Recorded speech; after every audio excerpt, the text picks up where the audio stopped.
कहते हैं माँ का प्यार दुनिया की सबसे अनमोल दौलत है।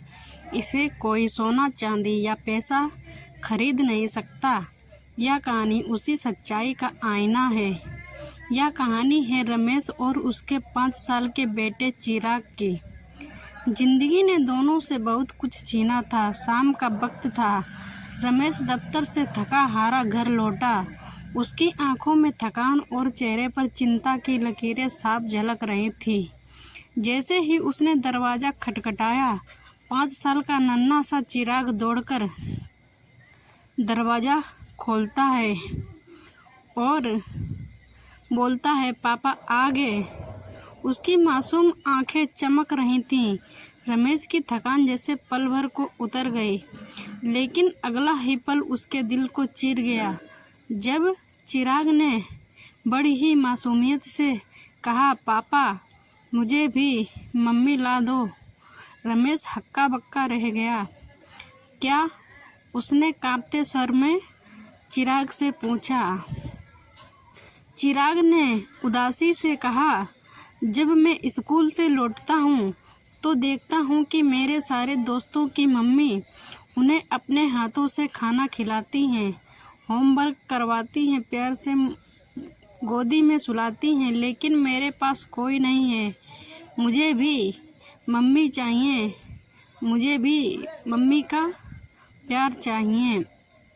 रमेश के दिल पर जैसे किसी ने चोट कर दी हो। उसकी आंखों से आंसू बह निकले। उसने बेटे को सीने से लगाया और भर्राए स्वर में बोला, बेटा मम्मी पैसों से आती हैं और मेरे पास इतने पैसे नहीं हैं कि मैं तुम्हारे लिए मम्मी ला सकूं।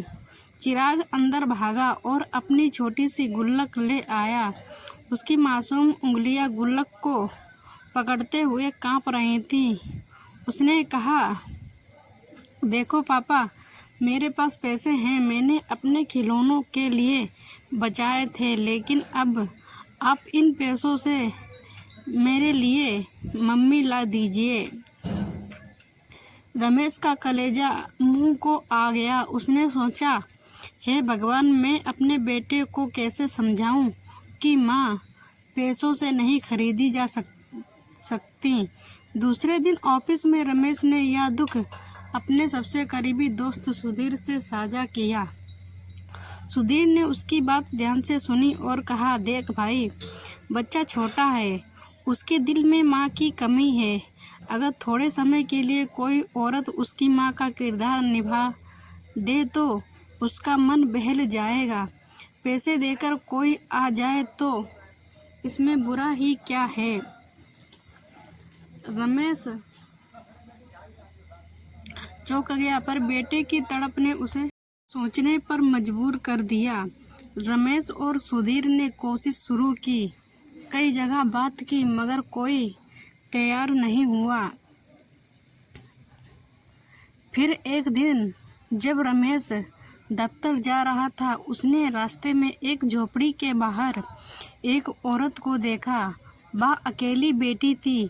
चेहरे पर थकान और आंखों में दर्द साफ झलक रहा था।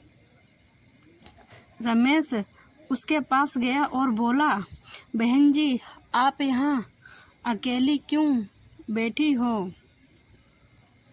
औरत ने आंसू पोंछे और बोली, मेरा नाम रागिनी है। मेरे पति का देहांत बीमारी से हो गया। अब मैं झोपड़ी में अकेली रहती हूँ। घर घर जाकर काम करके गुजारा करती हूँ। रमेश ने हिम्मत जुटाई और बोला, क्या आप मेरी मदद करेंगी? मेरा बेटा रोज माँ की जिद करता है। वह रात को चैन से नहीं सो पाता। अगर आप सिर्फ एक रात के लिए उसकी माँ बन जाएं, मैं आपको 2000 रुपये दूंगा। रागिनी सकपका गई। नहीं साहब, मैं इस तरह का काम नहीं कर सकती हूँ। रमेश ने हाथ जोड़ दिए। डरिए मत, मेरा इरादा गलत नहीं है। बस आप मेरे बेटे को ममता दीजिए ताकि वह चैन से सो सके। रागिनी थोड़ी देर सोचती रही, फिर आंसू पोंछकर बोली, ठीक है, अगर आपके बेटे की मुस्कान लौट सकती है तो मैं काम करने के लिए तैयार हूँ। उस रात रागिनी रमेश के घर आई। दरवाज़ा खुलते ही चिराग दौड़कर उसकी गोद में समा गया। मम्मी कहकर उसने उसे कसकर गले लगा लिया। रागिनी का दिल भर आया। उसने भी उसे वैसे ही सीने से लगाया जैसे कोई असली माँ अपने बच्चे को लगाती है। रमेश दूर खड़ा देख रहा था। उसकी आंखें भीग गईं। रात भर रागिनी ने चिराग को कहानियाँ सुनाई, खेला और अंत में थपकियाँ देकर सुला दिया। सुबह होते ही रागिनी वापस चली गई। उसने जाते जाते रमेश से कहा, अगर कभी ज़रूरत हो तो मुझे फिर से बुला लेना। कुछ दिनों तक चिराग, लेकिन फिर उसकी जिद लौट आई, पापा मेरी मम्मी को बुला दो। मजबूर होकर रमेश ने फिर रागिनी को बुलाया। चिराग उसे देखते ही रो पड़ा और कहने लगा, मम्मी अब मुझे छोड़कर कभी मत जाना। धीरे धीरे यह सिलसिला चल पड़ा। 1 दिन, 2 दिन, 5 दिन और देखते देखते 1 महीना बीत गया। अब रागिनी पैसे लेने से भी इनकार करने लगी। वह कहती, यह बच्चा मुझे ममता देने का मौका देता है, यही मेरी सबसे बड़ी कमाई है। रमेश ने एक दिन देखा कि चिराग रागिनी की गोद में गहरी नींद सो रहा था और रागिनी भी उसके माथे पर हाथ रखे सो गई थी। उस दृश्य ने उसका दिल छू लिया।